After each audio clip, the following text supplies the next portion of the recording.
Ok, buenas noches.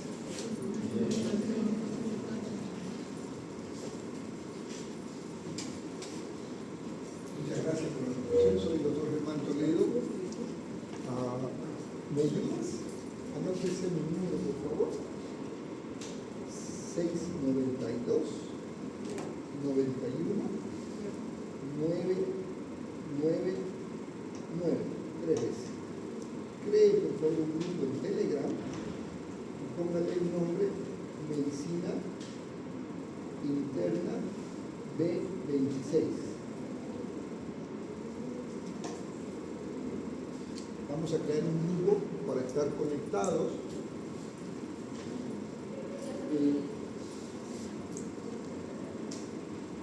Una solicitud quisiera hacerles. Me gustaría si podrían comportarse como si ya fueran médicos. Ya ustedes están en quinto internado, ya que llegó aquí, ya sí. Y ese comportamiento es el que espero que cuando estén en el hospital, cuando estén con sus pacientes,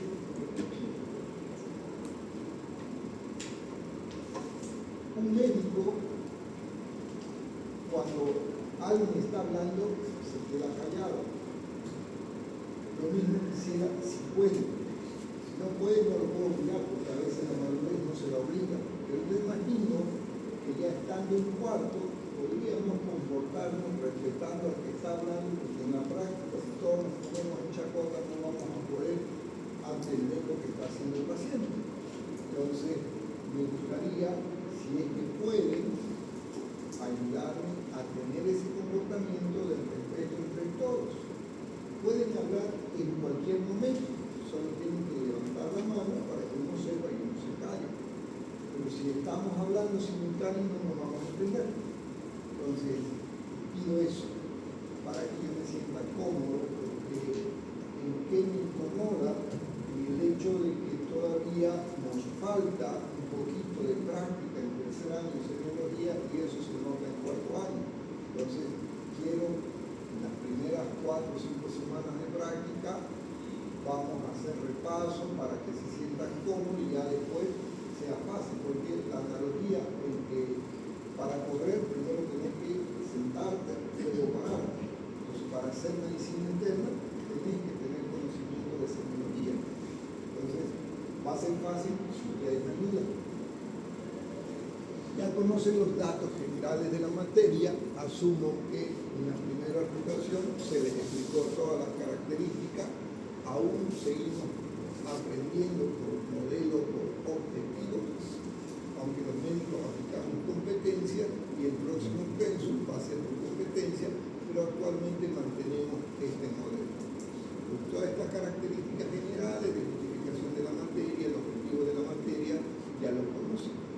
No pretendemos salir como especialistas de medicina interna, pero sí con conocimiento sólido, como médico general, lo que debo saber de una medicina interna o de una medicina del adulto. Para lograr eso, tenemos que hacer objetivos específicos, es decir, cómo voy a llegar a desarrollar mis competencias, y eso lo vamos a hacer básicamente con la característica de ustedes, es decir, yo no puedo hacer esto, son ustedes los que tienen que llegar a desarrollar el pensamiento científico, vamos a desarrollar los valores éticos, esto no lo aprendemos en la universidad, ya lo traemos de la casa, son los valores propios que nos enseñan en la humanidad, y desarrollar el pensamiento creador y reflexivo. ¿Cómo vamos a hacer? Vamos a hacer clases teóricas, no es obligatorio que tenga clase, se dice el libro, pero sí la asistencia práctica es obligatoria en un 80%. Yo les aseguro que el que asiste a clases, por eso es que lo anoto, porque hay diferencia con el que viene a clase y el que no viene a clase.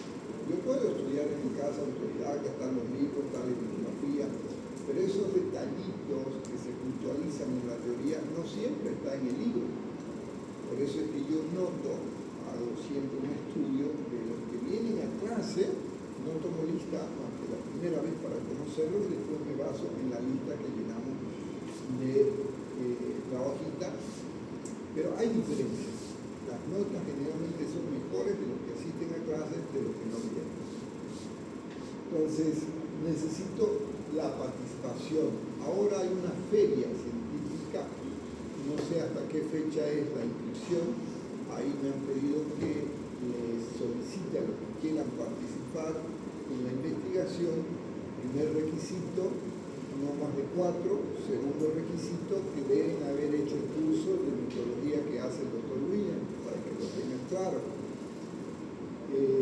Si van a hacer temas de medicina interna relacionados con neumología, con mucho gusto, si ustedes quieren, puedo ser el tutor. Pero si van a hacer investigación de uronefro o de cario, lo ideal sería que sea con un profesor.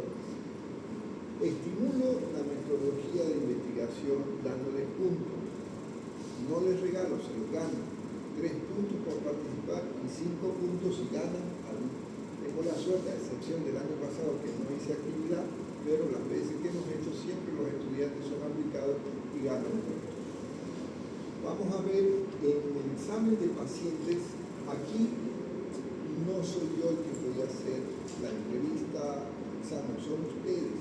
En las primeras clases, por supuesto, les voy a ayudar, pero después tenemos que desarrollarlo ustedes para que puedan aplicar sus conocimientos en la práctica, para que mañana, cuando estén en el consultorio, no va a haber nadie más que ustedes. Entonces, ahí tenemos que desarrollar esa destreza. Lamentablemente, por la cantidad, no creo que todos puedan hacer de médico más de una vez, porque somos demasiados alumnos. Entonces, pero vamos a ver cómo lo podemos hacer. Desarrollamos la entrevista, desarrollamos el examen, hacemos una historia clínica y ahí vamos a revisar en base a lo que estamos avanzando para aplicar la conducta, el tratamiento, la receta, los laboratorios, las interconsultas a manera de práctica. ¿Sí? Y los métodos complementarios, eso lo vamos a avanzar en teoría y vamos a hacer prácticas también, especialmente en marketing. Mantenemos todos los años, no sé si ustedes también quisieran, tienen que las primeras clases prácticas las hacemos virtual. ¿Por qué? Porque hablar entre 20 y 30 no es tan fácil en la práctica. En cambio, cada uno esté con su monitor, es mucho más fácil. El paso de la semología, la historia, las radiografías y las tomografías. Estas 3 primeras clases las vamos a hacer virtual. Cuando tengamos el grupo, les voy a pasar el enlace para que podamos participar. La práctica que te toque tienes que todo lista porque es obligatorio. Y en base a esto, tienes que aplicar en la práctica. ¿Cómo evaluamos? Depende de ustedes. ¿Quieren un examen o quieren 2 exámenes por rotación?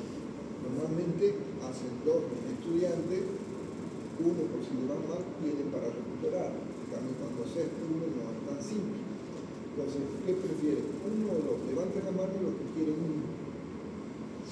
¿Ok? No, solo nos reímos si contamos un chiste. ¿Sí? Puedes reírte mentalmente, pero el grupo en la clase no es que sea aburrido, empático, sino para mantener el sentido de seriedad de la clase. Entonces nos quedamos con 2 exámenes. Anotamos. Primer examen, les doy margen que ustedes me digan, cuenten de aquí 6 semanas y me dicen si lo quieren martes o lo quieren jueves. Entonces, en 6 semanas, yo voy a marcar la semana y ustedes me dicen el día, la próxima clase. Si no me dicen, llega la fecha, yo tengo la libertad o tomarlo martes o tomarlo jueves. Porque estoy pidiendo con tiempo que ustedes se programen. Pero si ustedes no se programan, yo debo marcar. ¿Sí? Entonces, en 6 semanas,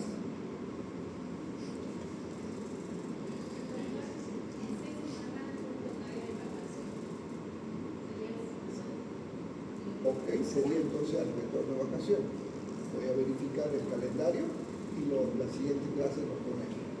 Ahora entonces me dicen si va a ser martes o jueves. ¿De acuerdo? Cada rotación de teoría obtiene 15 puntos. Ya tienen 15 puntos de cardiología, ahora van a tener 15 puntos de neumología y los otros 15 va a ser de Euronegro. Con eso tienen 45 puntos. Luego tienen que ganarse 25 puntos en práctica.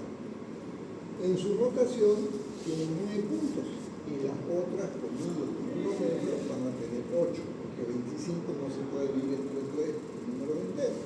Entonces son 9 más 8 más 8, son los 25 puntos. Y quedan 30 puntos para el examen final. ¿Sí? Esa es la forma que evaluamos todo el tiempo. Entonces vamos a ver que obteniendo ustedes sus 45 más su práctica, ya entran con nota de aprobación. Entonces, depende de ustedes. Ustedes son afortunados en comparación con otros grupos, porque de las 3 que tengas excelente en 2 y esta más o menos igual ya lo que fuiste. Entonces, aprovechen esa oportunidad. Obviamente que no es agradable saber menos de una cosa y más de otra, porque mañana cuando estés de médico necesitas tener los 3 conocimientos.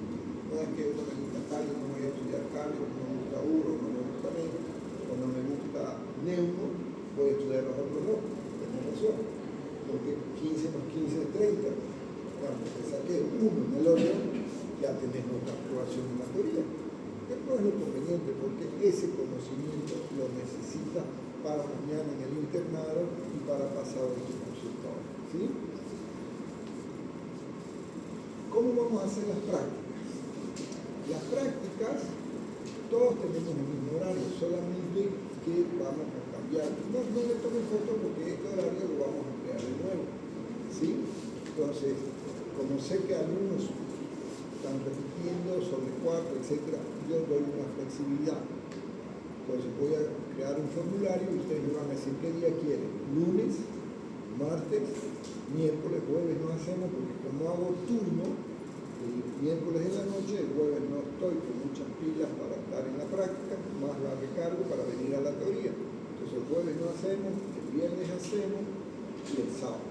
Entonces, el sábado en la mañana y en la tarde para compensar el día del jueves. Entonces, les voy a pasar un formulario y ustedes se fijan cuál es el horario que les conviene y el día que les conviene. El horario en las tardes de 4:30 a 6:30 y en la mañana de 10 a 1 son los 2 horarios que podemos. Entonces, por más que a ti te toque el lunes, pero querés hacer el martes, hay esa flexibilidad.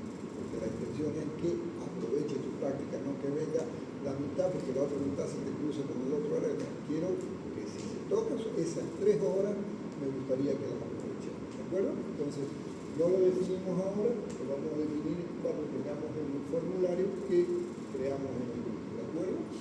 Entonces, en la tarde, el horario que tenemos en el sistema, hay un conflicto que no me lo han podido solucionar. Me siguen poniendo el horario de la noche, pero ya hace varios años que he pedido no en la noche porque veo que los pacientes están descansando. Entonces, no es como para el paciente que vamos y lo despertemos para que hagamos nuestra práctica. Yo tengo que adaptarme al paciente y lamentablemente el sistema aún no me ha podido corregir. Eso con mi grupo. Ustedes su horario, no lo conozco el horario. Los lunes, ¿qué horario hacían práctica? Según el horario Según el de horario boleta, de la boleta. era el sábado de la mañana. Sábado, ¿no? No, el Bueno, lunes. el B5. Bueno, vamos primero del lunes. Levanten la mano quién hacía práctica lunes. ¿En qué horario hacía señorita? 8 de la mañana, una sola hora. ¿Ok? El martes, ¿qué horario? Igual. Igual. Miércoles, Igual. pero no creo que la boleta diga 8 o 9. No. Bueno, yo quisiera que nos basemos en el horario de la boleta, no como lo hacíamos. ¿Hay alguien que tenga en su boleta del día lunes? No había práctica. El martes en boleta, ¿qué horario había? De 3:15 a 6:15. Miércoles. Ok. Jueves y viernes. Sábado.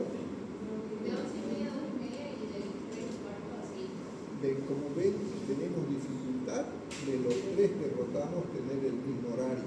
Por eso es que busco una flexibilidad en la cual lo que sí les pido es que no todos se me vengan un solo día a la semana, porque no sería Se pueden venir, pero no puedo entrar más que con 12 pacientes, 12 alumnos a la práctica. Pues si tengo más, tengo que idearme cómo hacer para que aprovechen, pero aunque yo quiera, no habría forma de que estén con pacientes. Entonces busco que nos equilibremos para que todos puedan tener la oportunidad de hacer prácticas con pacientes, que es el ideal. ¿De acuerdo? Les voy entonces al formulario para que nos organicemos. Ya les voy a pasar el enlace de las prácticas.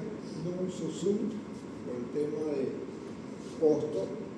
Si tengo lo mismo gratis, prefiero hacer el de Meet. Entonces les voy a pasar el enlace. Y voy a crear un grupo para ustedes en Facebook. ¿Por qué? Porque hago turnos los miércoles y los sábados en emergencia. Entonces cuando me llega un paciente para intubar o un paciente con un distrés, etcétera, etcétera, agarro y lo transmito. Pero eso lo vamos a hablar en la práctica con todos, porque no están todos, tiene que haber un compromiso de que lo que veamos ahí se queda solo para ustedes. A veces es interesante y compartimos y me han bloqueado. Una vez lo que más me llamó la atención es que vino un tipo y me dijo, claro, si fuera tu madre no la estarías mostrando con el torso desnudo. Ese señor no es médico, no sabe que nosotros aprendimos la anatomía sin ropa, y el ser humano es sin ropa, y yo cómo voy a ocultar, cómo voy a ver una respiración si no tengo desnudo el torso. Me bloquearon. Entonces, por eso es que pido que cuando entren ahí solo sea para ustedes y no comparten con nadie lo que se vean, porque la primera tarea, anótense por favor, es la ley 3131. Esa es la primera tarea de práctica. Entonces van a entrar a la ley y me escriben a mano los derechos del paciente y los deberes del médico. Y eso me lo presentan en la siguiente semana. De todas maneras, en el link se lo voy a dejar. Vamos a... Esa ley 3131 es obligatoria. Si haces algo en contra del paciente, no puedes decir yo no conocía la ley. La ley es, aunque no la conozca, se aplica. Por lo tanto, ustedes como estudiantes pueden ser pasibles de demanda si hacemos algo indebido hacia ese paciente. Por eso es que les pido desde el primer día el comportamiento como médico, porque lamentablemente cuando estemos en el hospital, si hacemos algo en contra del derecho del paciente, los van a demandar. No es que, no, mi profesor, no, en la ley los delitos son personales. ¿Sí? Entonces, primera tarea, para entregar la siguiente práctica, ley 3131 a mano, no impresa. ¿Por qué a mano? Porque me permite, el momento que la leo, la estoy grabando en la memoria cuando la estoy escribiendo. No es igual leerla y estudiarla que leerla, estudiarla y escribirla se fija más. No es solo para toda la vida que vamos a ver como médicos, eso es lo que vamos a hacer. ¿Y dónde vamos a entregar las actividades que hagamos virtuales? En un caso, que también les voy a pasar el enlace, el código como le pasé al grupo C, también les voy a pasar a ustedes un código específico para que no se crucen. ¿De acuerdo? Pero para poder hacer esto, tengo que tener que ninguno de ustedes no pueda acceder a Internet. ¿Hay alguien en la clase que no tiene opción de acceder a Internet para su práctica? Ok, todos podemos, entonces no vamos a tener conflicto cuando estemos dando clases virtuales. Cuando llueve, no hacemos clases, hacemos virtuales. Cuando hace frío no hay problema, nos ponemos chompa. Pero cuando llueve es difícil transitar, micro, taxi, etc. Entonces, en esos casos no necesitan preguntar. Basta que está lloviendo, automáticamente cambiamos a la clase virtual. ¿Sí? Eso tengo que cuidarlo a ustedes, porque se mojan, se van a resfriar, si se resfrían ya no me vienen a clase. Entonces, mi obligación como profesor es buscar cómo cuidar a los estudiantes. ¿De acuerdo? Algo que estoy haciendo desde hace algunos años con los estudiantes, y aquí les pregunto si quieren utilizar inteligencia artificial. Todos los años hacemos actividades con inteligencia. Con este año, con mi grupo, hemos empezado desde el comienzo. Pero como es voluntario, no puedo hacerlo si ustedes no quieren. pasar a un formulario también, si quieren. Yo recomiendo para nuestras investigaciones no entrar a Google, no entrar allá directamente. Si puedo investigar un tema médico, voy a abrir Open Evidencia. Si voy a desarrollar un proyecto de investigación, voy a usar Perplexity, que es mejor, más dirigido. Si quiero investigar cualquier cosa, puedo usar estos cuatro: DeepSeek, gratuito; Gemini, gratuito; Copilot, gratuito; ChatGPT, puede ser gratis, puede ser pagado, como ustedes quieran.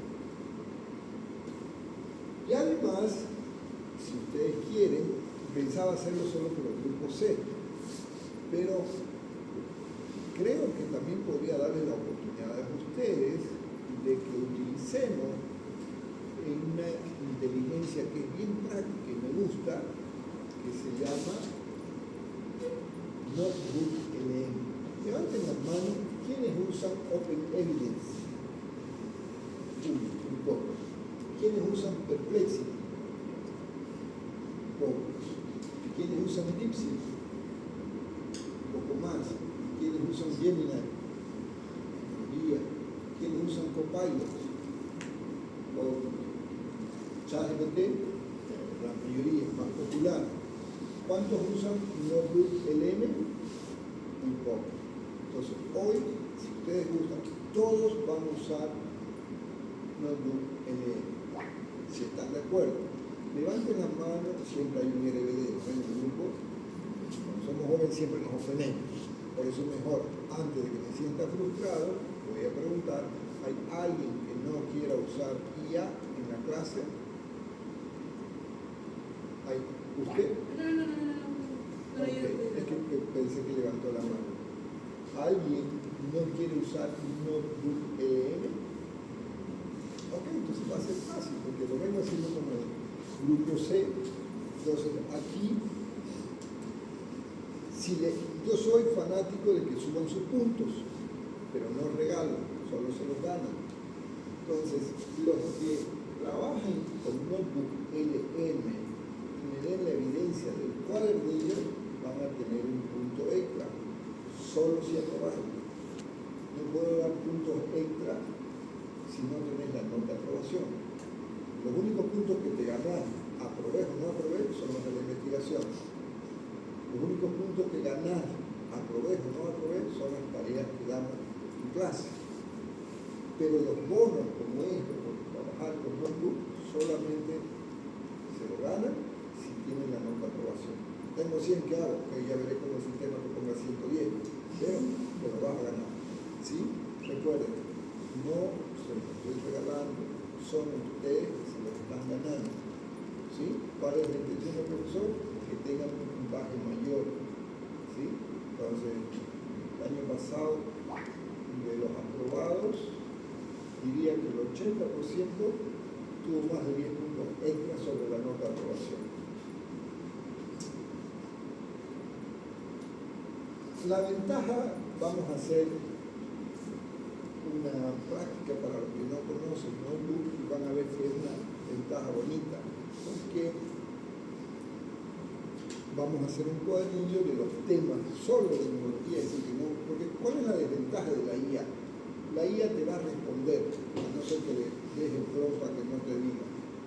Normalmente algo te va a responder, entonces ¿cómo verificamos si lo que dice está bien o está mal? Nos toma tiempo. En cambio, con Notebook LM, todos los temas de los libros de medicina interna de la última edición que hemos usado de memología, lo vamos a cargar ahí. Entonces, cuando vos le hagas una pregunta, no va a buscar de Google, de afuera, solo va a buscar de la información que ya hemos cargado. Y tiene otra ventaja muy interesante, que los temas no tenés mucho tiempo para repasar, ok, te decís que te haga un audio. Si lo estás paseando, estás caminando, estás escuchando el audio como si fueran dos personas charlando. Otra ventaja que tiene, que podés hacer cuestionario. Ok, me toca el examen, voy a practicar. Porque si aceptamos esto, yo les voy a preguntar en formato de lo que le van a hacer en la residencia, para el examen de la residencia. Solo que el primer examen es 50-50, 50% preguntas abiertas, 50% 50% preguntas cerradas. Para el siguiente examen, hacemos un sorteo que te toca, todo depende. Si te va bien con las preguntas abiertas, ok, el siguiente examen puro abierto. Si veo que las abiertas te cuesta comprender, ok, el siguiente examen lo negociamos. Hacemos solo abiertas o solo cerradas, ¿de acuerdo? Pero el primero sí o sí van a tener 5 abiertas y 5 cerradas. Cerradas me refiero a selección múltiple, ¿ok? Y otra ventaja que tienen es que además de elaborar el cuestionario, te puede preparar una presentación. Entonces, a mí me gusta mucho esta guía porque nos favorece. La mayoría de los que han llevado el grupo anterior les ha sido útil. Me siento sorprendido cuando me dicen, doctor, no solamente lo apliqué con usted, lo apliqué con mi otra materia y también me ayudó. Hay profesores que no quieren. Cada uno tiene su criterio. Yo hace 4 o 5 años que vengo promoviendo la guía porque es algo que está, solo tenemos que saber usar. El cuadernillo es un tutor inteligente que lo tiene en base a la última edición de Medicina Interna de Harrison, la última edición de Goodman, la última edición de Farrera. Además, estamos invirtiendo en UpToDate para tener información actualizada. Tenemos las 2 guías, la 25 y la 26, de asma y de eco, y la norma nacional de tuberculosis. Esto de teoría. De práctica tiene historia clínica, radiografía y tomografía y también por eso. Entonces la ventaja es que para tu examen final lo marcas todito. Si tu examen de la primera son los primeros 6, ok, lo marcas los 6. Entonces, van a tener también la posibilidad de que las presentaciones que las subo acá para que quiera. Me sorprendió ver que muchos de los compañeros lo imprimieron y tenían como su material de referencia. Me pareció bien, a mí no se me había ocurrido imprimirlo. Entonces, cuando los veo varios de ellos con sus textos ahí, miro y no era más que la impresión de ellos. Entonces, tienen la libertad también de imprimirlo para ustedes porque está autorizado. Esto que hizo, yo, el que lo he hecho, puedo autorizarme con mucho gusto para que, si le va a servir, lo pueden hacer. ¿De acuerdo? Entonces, el cuadernillo, lo único que sí, tenés que, para poderte, lo puedes hacer sin bitácora. Pero si no haces bitácora, ¿cómo voy a saber si lo estás usando o no lo estás usando? Por lo tanto, necesito una bitácora en el cual estoy desarrollando un proyecto, porque tengo que estimularlo a la investigación. Entonces, ¿cómo puedo decirle que usted investiga y yo no voy a hacerlo? Pero también voy a hacer una investigación. Entonces, voy a comparar.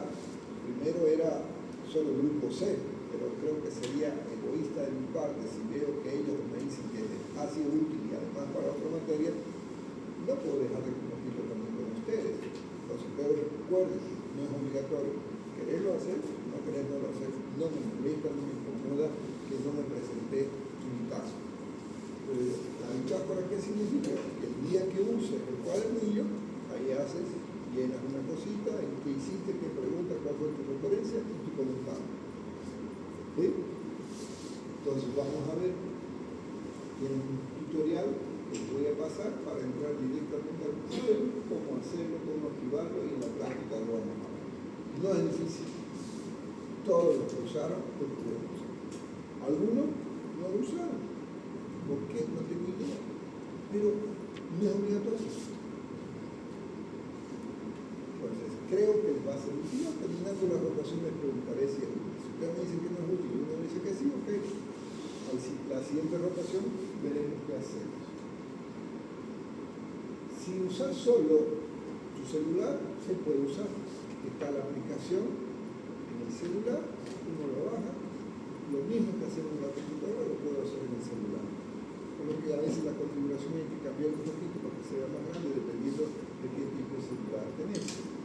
Entonces, la IA es un apoyo, no lo va a hacer todo por ustedes. ¿Por qué insisto la IA en los médicos? Porque los pacientes vienen al consultorio, doctor, usted me dijo esto, mucha gente me dijo esto.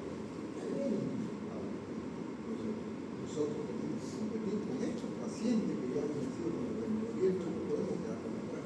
Entonces, ese apoyo lo necesitamos, ¿sí? Y obviamente que no lo vamos a usar para copiar, porque en el examen, si yo encuentro a alguien copiando, que no necesita copiar porque solo tenés que venir a clase y repasar un poquito, pero ahí bien, esa persona no le repruebo ese examen, reprueba toda la materia, porque va en contra de los valores. No es que le anule este examen, no, porque no puedo tener un colega, no puedo estar de acuerdo con alguien que se está formando que sea sin valores. ¿Te imaginas qué va a ir a hacer mañana como médico? Si no hay respeto por los valores, me imagino que va a hacer con los valores, etcétera, etcétera. Entonces, es un compromiso. Así que, de más está hablar lo que necesitamos. Esa es la diferencia, ¿no? Un médico con otra profesión. Los valores de respeto a la vida, respeto a la vida. ¿Alguna pregunta hasta aquí? ¿Algún comentario? Ok. Medicina interna no es lo mismo que medicina interna 1. A veces se me ocurre preguntar en el examen cuál es la diferencia. Medicina interna es la medicina del adulto, pero clínica, es decir, donde no se hacen procedimientos químicos. Eso es medicina interna, en otras palabras, por eso mismo. En cambio, la medicina interna 1 es la sigla del pensum. ¿Y por qué no es lo mismo? Porque medicina interna 1 tiene una materia que no es clínica. Urología es competencia de la cirugía. Sin embargo, cuando me enseñaron, lo mezclaron. Lo van a ver ustedes en la práctica. No podés ser clínico haciendo cirugía de riñón, ureter, etc. No te corresponde, no es tu área. Te van a demandar por ejercicio ilegal. Pero como médico lo puedo aprender. Por eso es que siempre diferenciamos, ya que medicina interna es bien específica. Medicina interna es una sigla en que mezcla la clínica con la cirugía. Entonces, la medicina interna abarca todos los conocimientos, por eso es que es una especialidad de 3 o 4 años, por eso es que los libros de medicina interna son como grandes, porque abarca todo. Desde la neurología, por eso cuando nosotros como internistas atendemos un infarto, nadie puede decir que estamos haciendo uso indebido, porque no soy cardiólogo, no. No necesito ser cardiólogo para saber qué es un infarto, o no necesito ser neumólogo para atender un asma, porque eso está dentro del conocimiento de la medicina interna. Entonces, para nosotros es fácil. Cuando hablamos, extraemos neumología de la medicina interna, aquí tenemos que ver que neumo es aire, estudio del aire sería la palabra etimológica, y nos vamos a encargar de todas las enfermedades relacionadas con el aparato respiratorio, no solo con los pulmones, ¿sí? Con el aparato respiratorio, como vamos a ver. Y la semiología le debe mucho a este señor, a don Francisco Layón. Don René, ya que entre las cosas importantes no es solo el estetoscopio, sino que permitió definir los síntomas y signos relacionados con este sistema que es la parte respiratoria. Muchos la relacionaban con la fisiología, pero la fisiología es la rama de la medicina que se encarga del estudio de la tuberculosis en todas sus formas. No solamente tuberculosis pulmonar, por eso que lo separamos. Fisiólogo estudia tuberculosis en todas sus formas, ¿sí? Nosotros, desde el punto de vista de la asignatura, vamos a ver todas las enfermedades, pero para ello necesitamos hacer uso de lo que hemos aprendido en anatomía.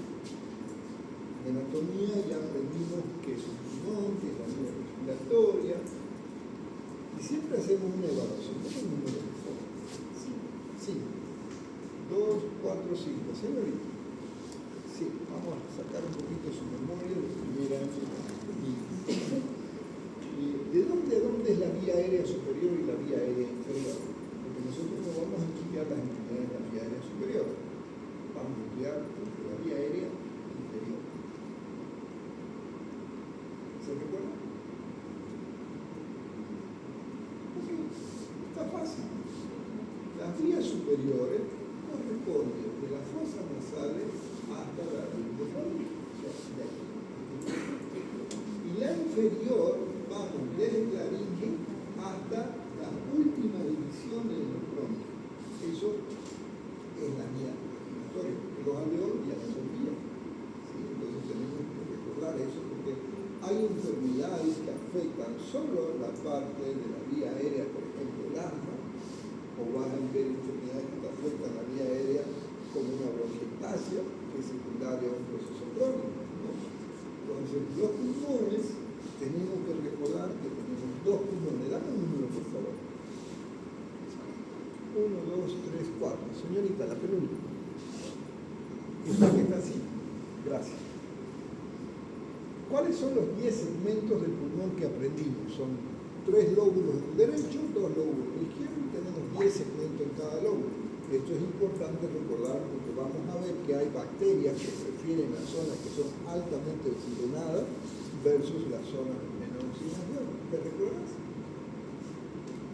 Que tenemos que repasar un poco anatomía porque si yo encuentro un proceso inflamatorio, ya sea por imágenes o por la ocultación, debo saber qué voy a sospechar, qué germen. Entonces, si no recuerdo los 10 segmentos que son la apical anterior, no sé por qué no lo recuerda si le estoy dando una pista, ¿no? Entonces, eso es cuestión de repasar un poquito anatomía y ubicar qué es un segmento, un globo, eso lo hemos aprendido. Entonces, sabemos que el pulmón derecho es más grande que el izquierdo, porque el derecho tiene la desventaja del hígado o de la linfática. Entonces, tenemos que saber, obviamente, desde el punto de vista práctico, que pese menos gramos o más gramos no va a cambiar, porque eso depende también del tamaño de la persona. Una persona de menos estatura versus una estatura puede cambiar de peso, aunque hablamos de un problema.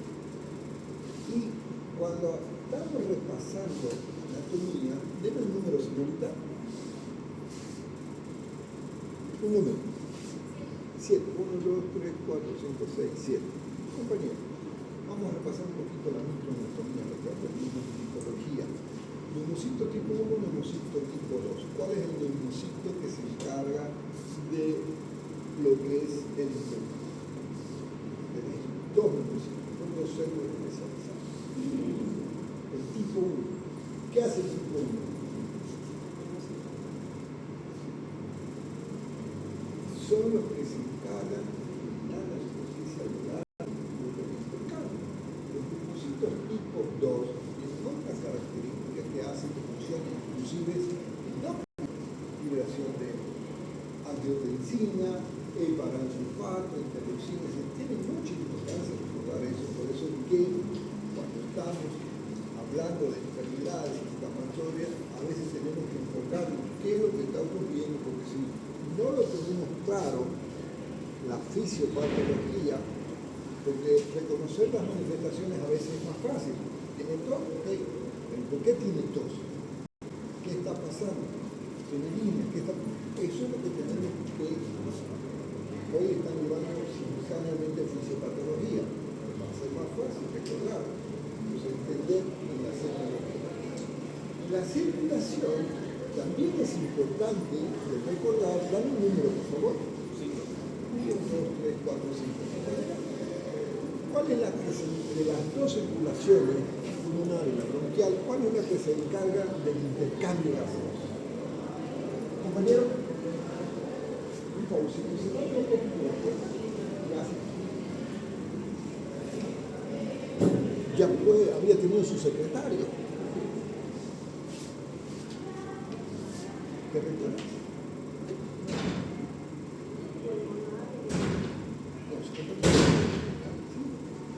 ¿Cuál es la que se encarga? La pulmonar o la bronquial del intercambio gaseoso.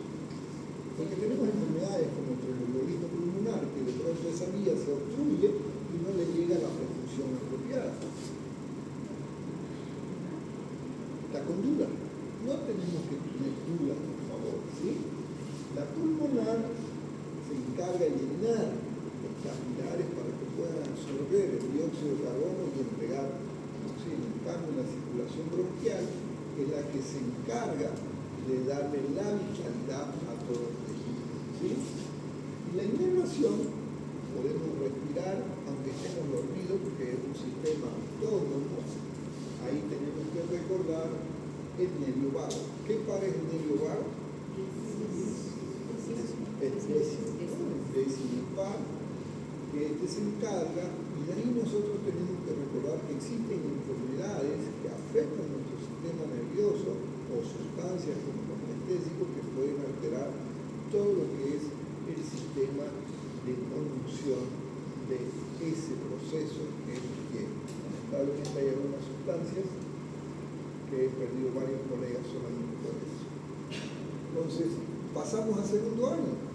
Ya aprendimos en el segundo año para qué sirven los pulmones. Pulmones, ¿para qué sirven? Dame un número, por favor. ¿Qué número nos quedamos? ¿Qué número? 10. 1, 2, 3, 4, 5, 6, 7, 8, 9, 10. Compañera, ¿me ayuda? Cuando estamos hablando de la fisiología, tenemos que tener claro 4 procesos. ¿Qué ocurre con la ventilación alveolar? Usted. No, la que miró para atrás. Sí. Eso es fisiología, ya lo aprendimos en segundo año. Para que haya un sistema respiratorio funcionando, tenemos que pensar, entre uno, la ventilación alveolar. ¿Qué es lo que ocurre con la ventilación alveolar?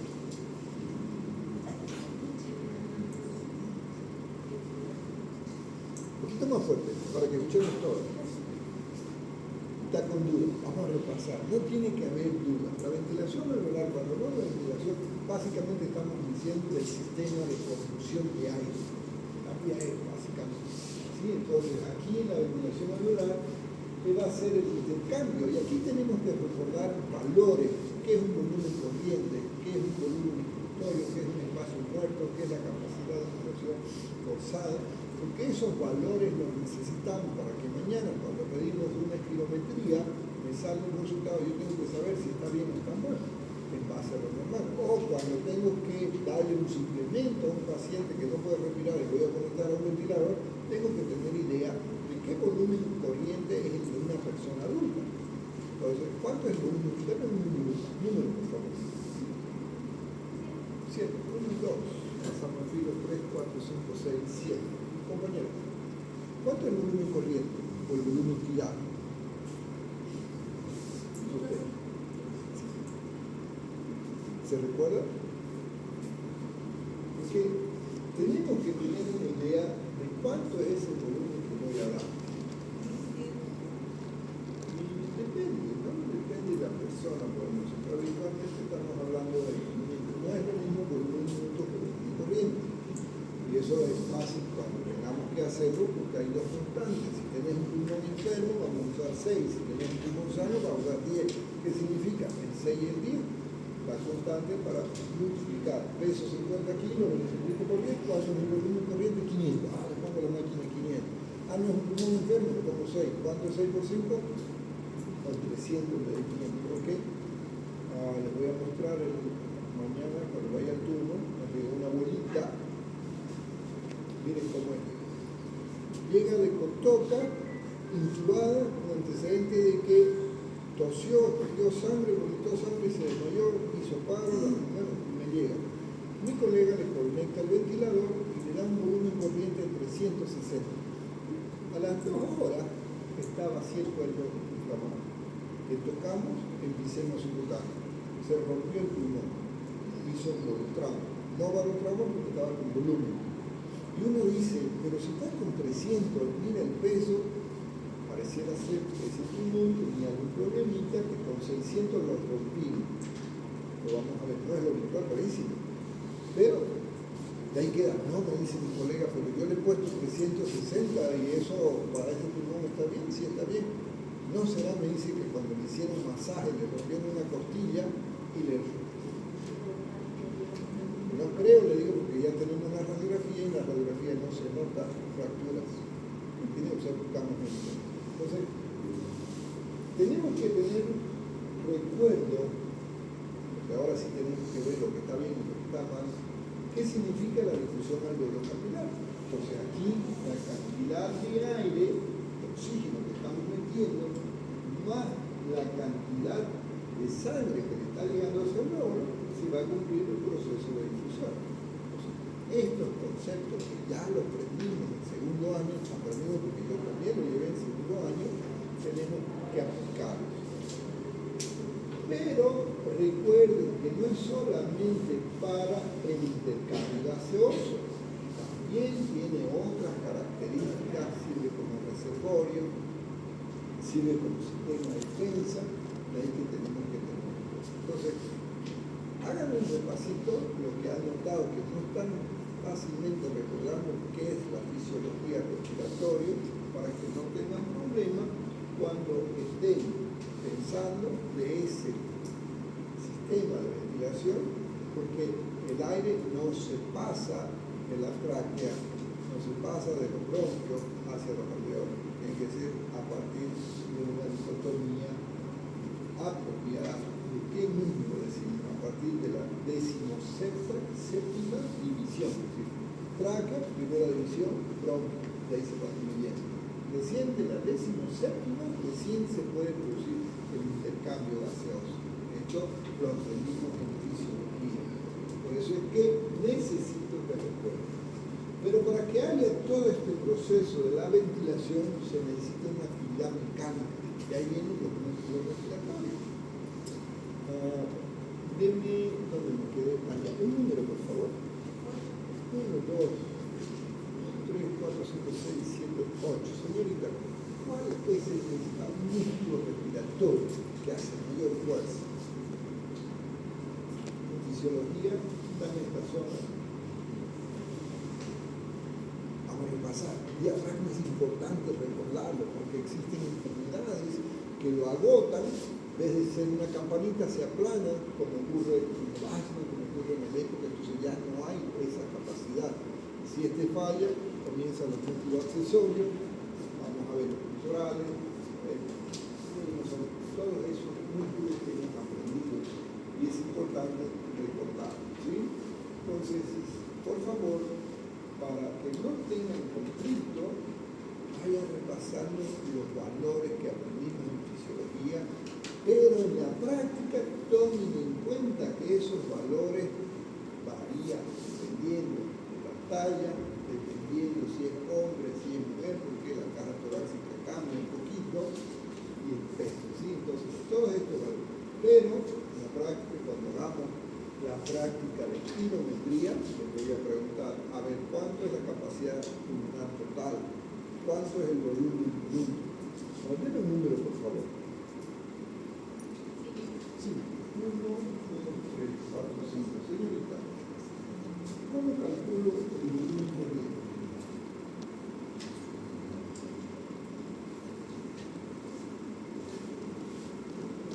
¿Cómo calculamos el volumen?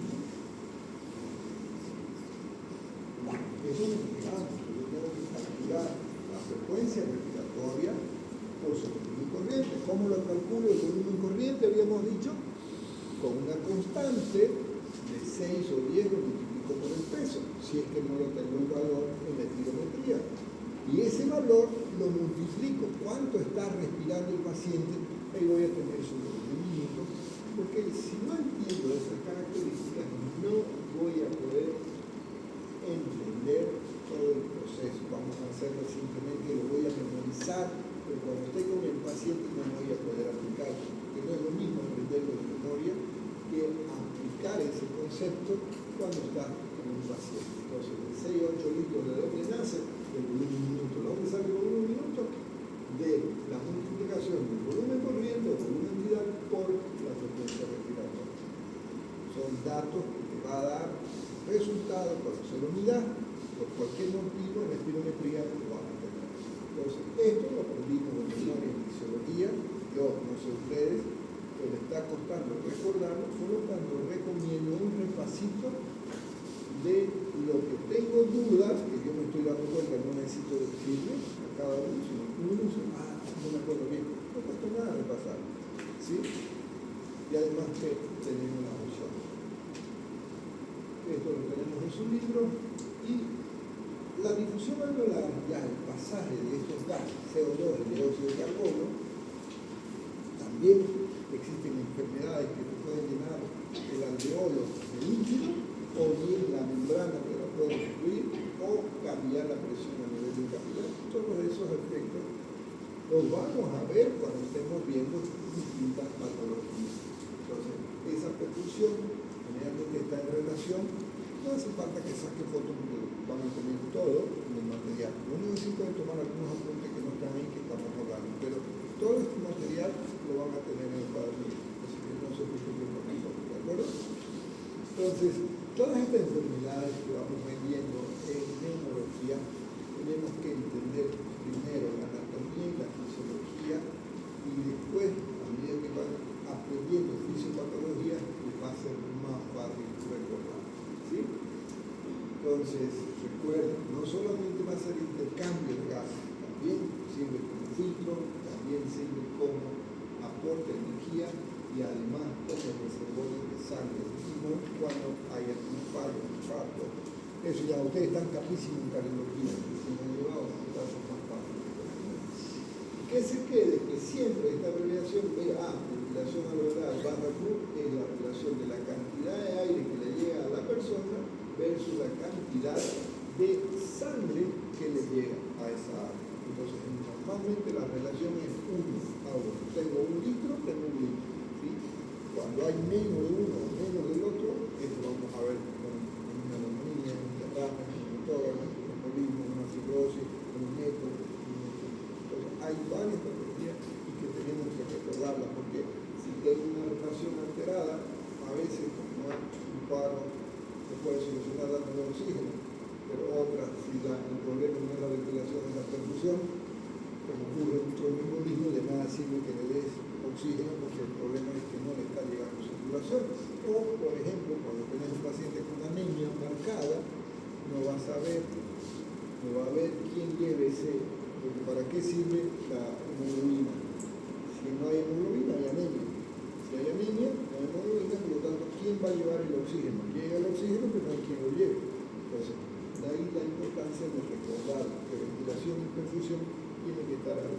Por más o menos, ya implica una enfermedad. Esto lo vamos a ver en cada una de las enfermedades, así que lo vamos a repasar. Y otro dato que quiero que recuerden es el de la presión pulmonar. Ya en cardiología hemos aprendido que la presión sistólica está normalmente entre 100 y 120 y la diastólica ideal que esté por debajo de 80. Eso lo aprendimos. Pero ¿qué pasa con la presión en el circuito derecho, que es la arteria pulmonar, de 5 a 15? Cuando esto se aumenta, porque cuando baja el oxígeno, el organismo detecta automáticamente uno de los factores para compensar es aumentar la presión para que haya mayor perfusión, porque terminás teniendo una hipertensión pulmonar que más bien te hace daño y complica después con lo que han aprendido lo que es un corea pulmonar. Entonces tenemos que recordarlo y tenemos que saber qué relación hay entre la bomba, que es el corazón, versus la parte respiratoria. El gasto cardíaco está relacionado con el reflejo cardiopulmonar, por ejemplo, es una característica de nuestro organismo para tratar de compensar ciertas disfunciones que puedan estar provocadas por diversas enfermedades. Entonces, vamos a ver que si bajamos el oxígeno, ¿cuál es la primera alerta? Ahí vamos a semiología. ¿Y por qué se produce la disnea? Porque es detectado por receptores físicos y químicos a nivel de los pulmones y que te dicen, ok, me falta, ¿qué hago? Ok, aumento frecuencia respiratoria, aumento volumen, aumento presión cardiopulmonar para tratar de compensar. Y por último hacemos la famosa válvula, lo que hemos aprendido, semiología, los sopladores rosados y los sopladores azules, para tratar de compensar esa falta de agua. Aunque, repito, la falta de hemoglobina no es una enfermedad pulmonar, pero sí te afecta. Vemos que, para terminar, un ejemplo, llega un paciente a las 4 de la mañana a la guardia con antecedente de haber sido encontrado en el baño con las venas cortadas. Lo llevan a emergencia, tipos más grandes que yo, 4 de la mañana, la luz media apagada para que los internos puedan dormir, porque ellos la apagan, les molesta. Cuando no hay muchos pacientes, la apagan. Resulta que supuestamente le tomaron la presión normal, 120, 80, lo anota, ok, debe estar borracho. A vendar, no había mucha sangre, entonces como no dejaba, estaba todo inquieto el paciente, qué bueno, llega la mamá a la media hora, su hijo está muerto. ¿Por qué? Porque el colega que tenía que tomarle la presión no se animó a tomarle ese grandote y lo notó como normal. Y toda la fatiga que tenía el paciente no era porque estaba borracho, era porque ya no había hemoglobina. Toda la sangre, ¿por qué no se lo decía el interno? Porque si no estaba sangrando, ya no había que sangre, ya lo había perdido todo en el baño. Entonces es como cuando tapan la boca, querer retirar, hacer todo por querer. Y un mal concepto, fíjense, porque si le hubieran tomado la presión, hubieran evitado que estaba en choque y ahí hubiera estado todo. Entonces, como lo interpretó, no, está borracho, que duerma, ok. Imagínense, solo por no comprender que la hemoglobina es fundamental. Entonces, si tenés un paciente con una hemorragia de cualquier causa, hemoptisis, por ejemplo, hemorragia digestiva, lo que sea, con seguridad que va a tener problemas para respirar. Pero no porque el pulmón esté enfermo, sino que no hay quien le lleve la sangre. ¿Sí? Y para tratar de compensar, cuando a lo contrario, por ejemplo, la paja uropotosí, vienen nuestros pacientes, los niveles de hemoglobina altísimos. ¿Por qué? Porque como no hay oxígeno en el ambiente, busca el organismo compensar mayor cantidad de transportadores para recoger ese poquito de oxígeno del ambiente. Hay que, también tenemos que recordar, lo que aprendimos en fisiología, que cuando el medio interno está alterado, un pH alterado, 7,33 es el ideal, está por debajo, acidosis está por encima del alcalosis, que son los buffers para tratar de compensar, también nos van a afectar la parte respiratoria. Hay que recordar lo que es una acidosis o lo que es una alcalosis respiratoria. Con todos estos datos, queridos amigos, necesito que los repasen para que cuando estemos con el paciente podamos interpretar. En la práctica vamos a repasar un poquito esa etiología, que creo que hay credibilidad, y lo vamos a demostrar con 4 preguntas al azar. ¿Ustedes están en el número? 4. Derecha e izquierda. Derecha. 1, 2, 3, 4. Compañero, ¿qué es un síntoma? No se recuerda, yo le digo, no hay problema. Ok, dame un número. 6. 1, 2, 3, 4, 5, 6. Compañero, usted. Levante la mano si me ve. No. Usted. No. 2 más. Adelante. 2. Usted. ¿Qué es un síntoma? Síntoma. ¿Qué es? ¿Podrías hablar un poquito más fuerte? Tengo la bulla del aire y no voy a escucharte bien tu biología.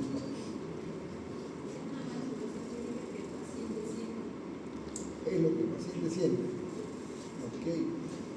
O sea, un signo no lo puede sentir.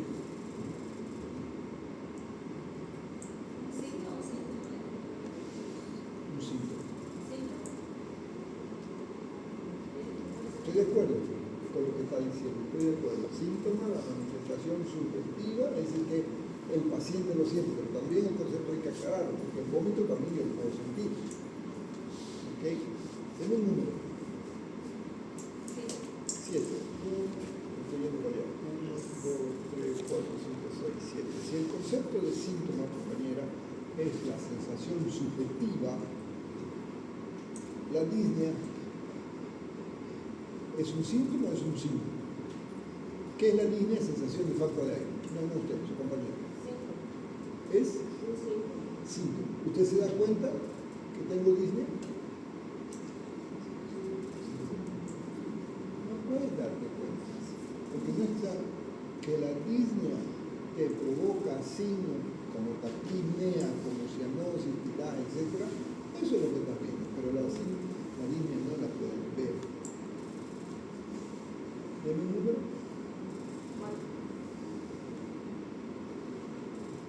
dame un síntoma que no sea Disney. Síntoma, sensación subjetiva, que solo yo lo siento, usted no lo puede ver. Fiebre. No, papá. No, por favor, no nos reímos. Por favor, tengo derecho a confundirme, estamos repasando. La fiebre la puedo medir, la puedo sentir, por lo tanto se convierte en un signo. Deme un número, por favor. 4. 1, 2, 3, 4. Señorita, un ejemplo de síntoma, pero que no sea Disney. Pues no, pero hablemos como médico. Dolor de cabeza, eso, términos médicos, cefalea, muy bien. Deme un número. 1, 2, 3, 4. Compañera, un síntoma que no sea cefalea ni que sea disnea, pero mejor que sea un síntoma respiratorio. Usted.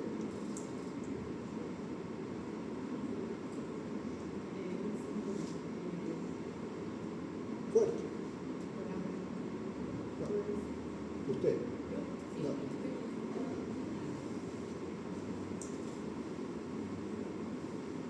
Nos cuesta diferenciar. ¿Quién tiene una I a mano? ¿Cualquiera, doctor? Cualquiera. Ok, busquen su IA. Dígale, dame 5 síntomas respiratorios. Los que tengan I a mano, pregúntenle, dame 5 síntomas respiratorios. Línea, tos, expectoración, hemoptisis, dolor torácico. Ya. ¿Estás de acuerdo? ¿Cómo va a estar de acuerdo? Si acabamos de decir que el concepto de síntoma es lo subjetivo. ¿Eso es subjetivo o es objetivo? La estás escuchando. ¿No ven? La IA no entiende eso. Tendrías que decirle desde el punto de vista y le va a mezclar y siempre les va a mezclar porque no entiende ese concepto. Me encanta criticarle. Dile a tu IA, dile, si el concepto de, decirle, ¿conoces el concepto de síntoma? ¿Estás de acuerdo que la tos es un síntoma? Ahí le vas a hacer dudar. Porque la IA no comprende, porque no es médico. Para que comprenda tenés que decirle específicamente igual de pela. Por eso es lo bonito que cuando vamos a usar la IA, primero hacemos nosotros. Si tú agarras tu libro de semiología, vas a ver que no te va a decir la tos como síntoma. Porque la mayoría entiende que síntoma es la queja, pero no.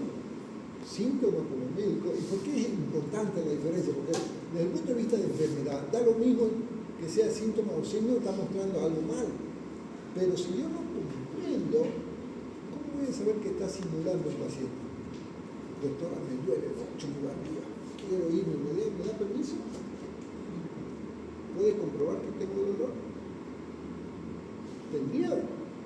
Si está taquicárdico, si está sudoroso, si está hipertenso, parece que es dolor.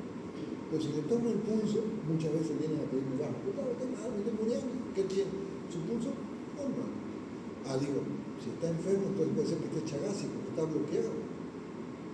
Ok, pero le tomo otros datos. Porque chaga no te va a dejar si está bloqueado, como aprendieron, a que haya taquicardia como a que haya fiebre. ¿Qué dijo? ¿Le corregiste? Sí, dice que en la práctica semiológica la tos suele clasificarse operativamente como un síntoma en los motivos de consulta. Ve los motivos, pero no es la real. Dice que es un síntoma porque el paciente experimenta sensación o estímulo que lo obliga a toser. ¿Sabe qué? Lo mismo. El otro día, en TikTok, repasemos semiología respiratoria. Me pone la tos como síntoma. Yo le digo, sin molestarlo, me parece que es un síntoma, no un síntoma. Es un síntoma porque el paciente lo siente, me dice. Se convierte en signo cuando uno lo ve. Mentira. Lo siente o no lo siente, los conceptos son claros. Así como tu guía. ¿Cuál es la desventaja de la guía? Que te va a responder, ellos no se van a quedar callados porque no es una máquina que cruza información.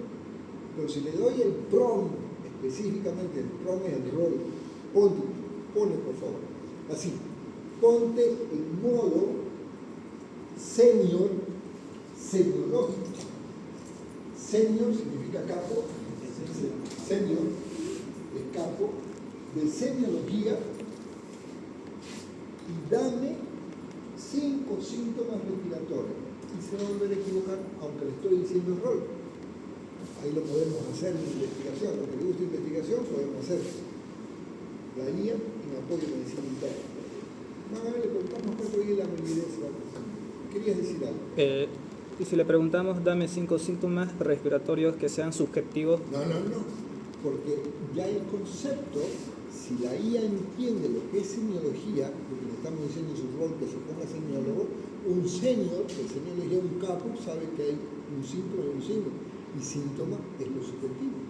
¿Qué te respondió? Me puso disnea de esfuerzo progresiva, dolor pleurítico, tos emetizante o quintosa. Sí, diciendo con tos. Hasta ahí Ok, dile así. Creo que estás equivocado. La tos es un signo, porque es objetivo y te vas a ir discutiendo. Por eso es que cuando usen la IA, primero estén seguros y después pregunten, porque da vergüenza pasar a exponer algo basado en una IA si no lo hemos configurado. Entonces eso vamos a ir practicando. No puede haber un profesor, un colega mío el otro día me discutía, no, me dice, Germán, estás equivocado, la disnea es un signo, porque yo puedo ver a un paciente que está disneico. No, le digo, ¿vos qué estás viendo? ¿La disnea o la taquimia? ¿Estás viendo la cianosis o la disnea? Entonces la insuficiencia respiratoria da manifestaciones de síntomas y signos. Entonces, pero es importante que diferenciemos, porque doctor, no puedo respirar. ¿Cómo sé que es verdad? Esa persona siente que no puede respirar.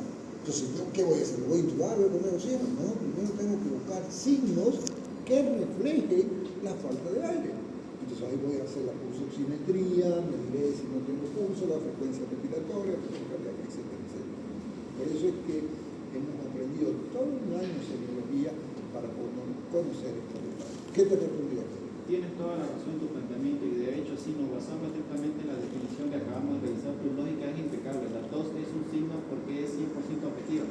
El médico la puede escuchar, medir y valorar. Pregúntale, si estabas en modo senior, ¿por qué te equivocaste? Porque es una máquina. Es una máquina. Por eso, con este ejemplo, queridos amigos, quiero que apliquen la misma analogía en todo. No le creas a la IA si no lo has comprobado.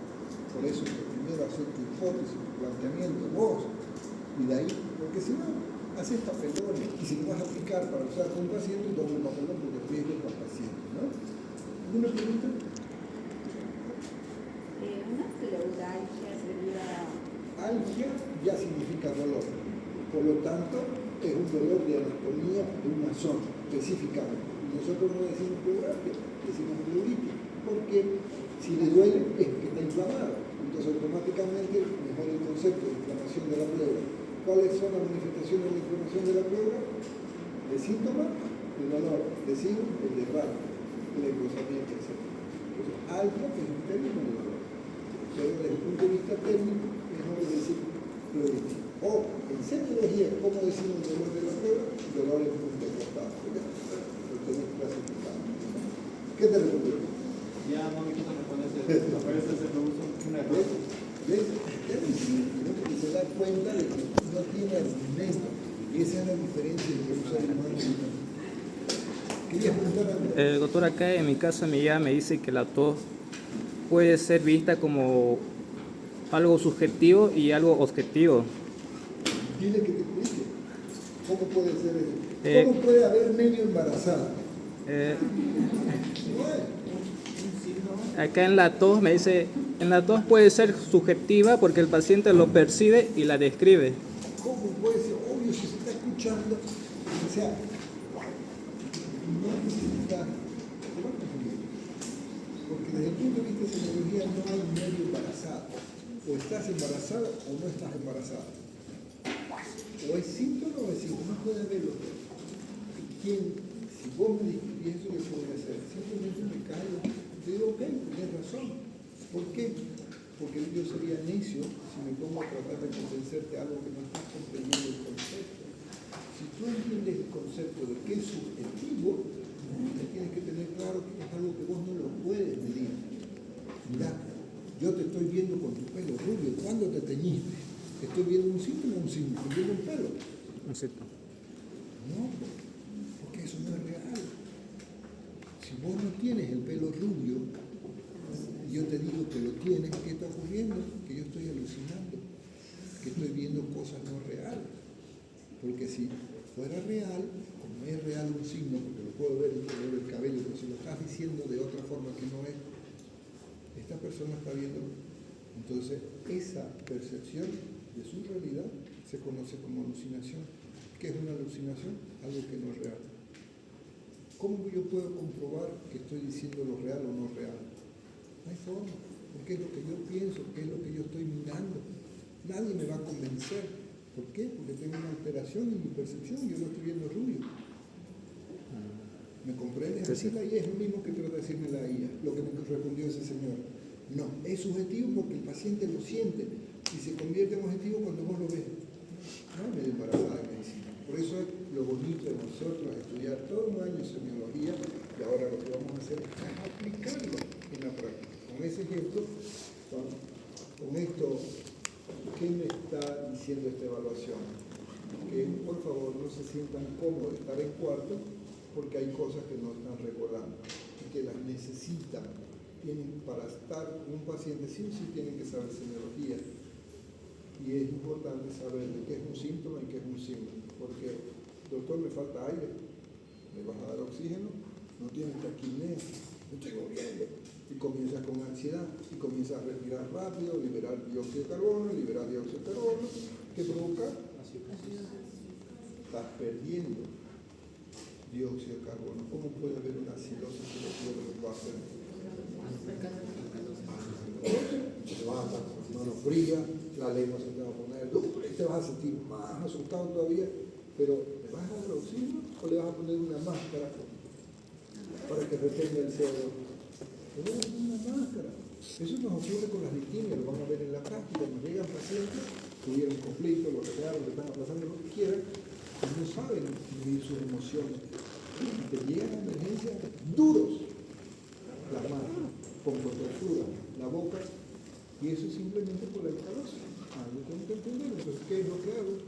Una bolsa. Yo vuelvo a meter dióxido de carbono porque no hay máquina. Jóvenes, nos vemos en la siguiente clase. Estén atentos al formulario para que hagamos la práctica. La otra lista, ¿quién la tiene?